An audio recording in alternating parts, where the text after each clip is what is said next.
हर हर महादेव, जय माता दी। दोस्तों कैसे हैं आप सभी। दोस्तों शरद पूर्णिमा के बाद कार्तिक का महीना प्रारंभ हो जाएगा और कार्तिक महीना प्रारंभ होते ही आपको कुछ नियमों का पालन कर लेना है। अगर आप कार्तिक महीने में पूज्य गुरुदेव द्वारा बताए गए इन 7 नियमों से एक नियम भी अगर आप अपना लेते हैं तो एक महीने के अंदर आपका सारा दुख संकट दूर होता है और माता लक्ष्मी की कृपा आपके ऊपर बनना प्रारंभ हो जाती है। देखिए कार्तिक का जो महीना होता है वो बहुत ही पावन और पवित्र महीना होता है। इस महीने में जो कार्तिक महत्व होता है उसमें कुछ विशेष नियम बताए जाते हैं, जिन नियमों में से कोई यदि एक नियम भी अपने जीवन में कार्तिक माह में अपना लेता है तो उसे संपूर्ण माहों का पुण्य फल प्राप्त होता है और भगवान विष्णु के साथ साथ माता लक्ष्मी की कृपा भी उसको प्राप्त होती है। वह चाहे पूरी साल पूजा पाठ करे या ना करे, उसने कोई व्रत किया या नहीं किया तो भी उसको संपूर्ण लाभ प्राप्त होता है।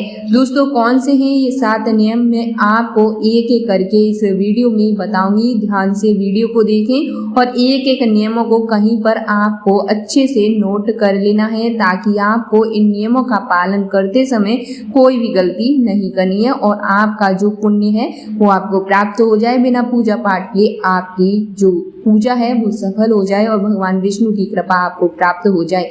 देखिए ध्यान से सुनना, पहला नियम आपको बताने जा रही हूँ। पहला नियम है दीप दान करना। अब ये दीप दान क्या होता है, तो जो कार्तिक का महीना है, कार्तिक के महीने में बहुत सारी माताएं बहनें स्नान का संकल्प लेती हैं। कार्तिक का पूरा महीना सुबह सुबह जग करके पवित्र नदी तालाब में स्नान करती हैं और फिर जो भी अपनी पूजा पाठ होती है, जितने भी अपने इष्ट होते हैं उन सभी की पूजा पाठ करती हैं। तो ऐसे में आप अगर ये काम नहीं कर पाते हैं तो आपको दीपदान अवश्य करना है। जैसे कि कार्तिक के महीने में सुबह जल्दी उठ करके आपको स्नान आदि करने के बाद मंदिर में जाना है और जितने भी मंदिर में देवी देवता हैं उन सभी के सामने आपको दीपक जलाना है और शाम के समय भी दीप जलाना है।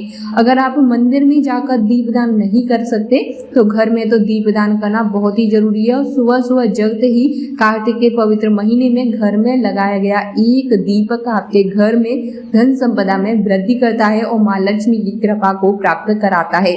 तो अब आपको पहला नियम तो समझ आ गया होगा। अब दूसरा जो नियम है वो ध्यान से सुनना, तुलसी पूजा करना।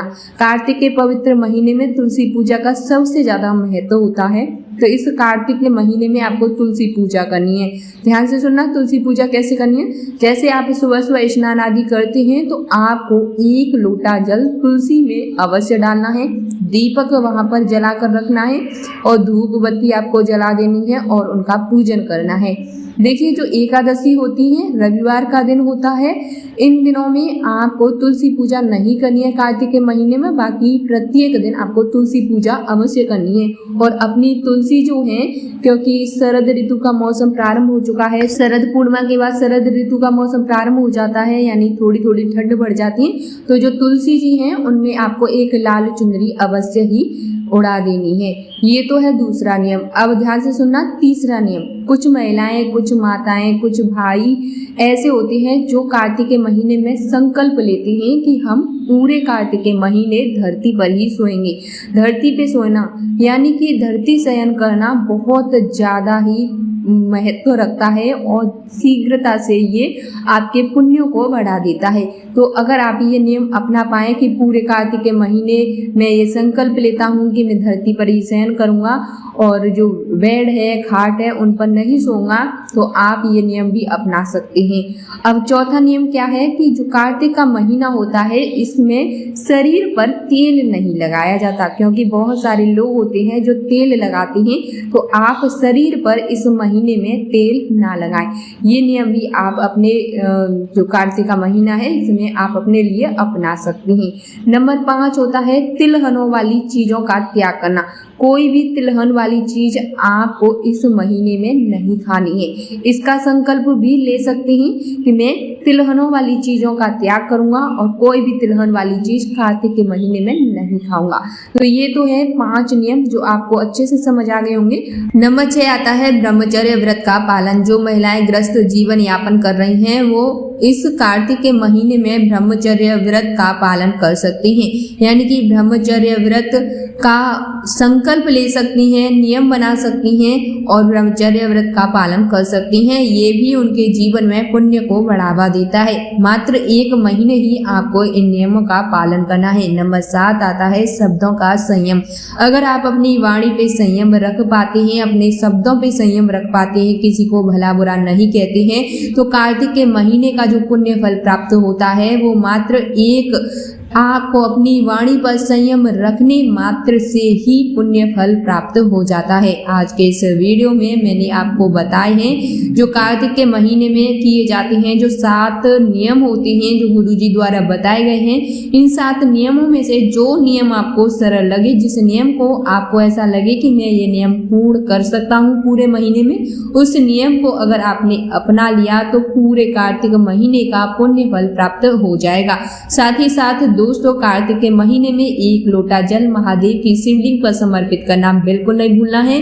और आपको पूरे कार्तिक महीने में भगवान भोलेनाथ के मंदिर में शाम के समय 1 दीपक तो अवश्य ही जला देना है। इससे आपको भगवान भोलेनाथ की कृपा प्राप्त होगी और कार्तिक मास का जो महत्व होता है, जो पुण्य होता है, जो आप पूजा पाठ स्नान करके प्राप्त करते हैं, वो संपूर्ण फल आपको 1 लोटा जल शिवलिंग पे समर्पित करने और एकमात्र घी का दीपक शाम के समय शिवलिंग के पास में जलाने से प्राप्त हो जाएगा।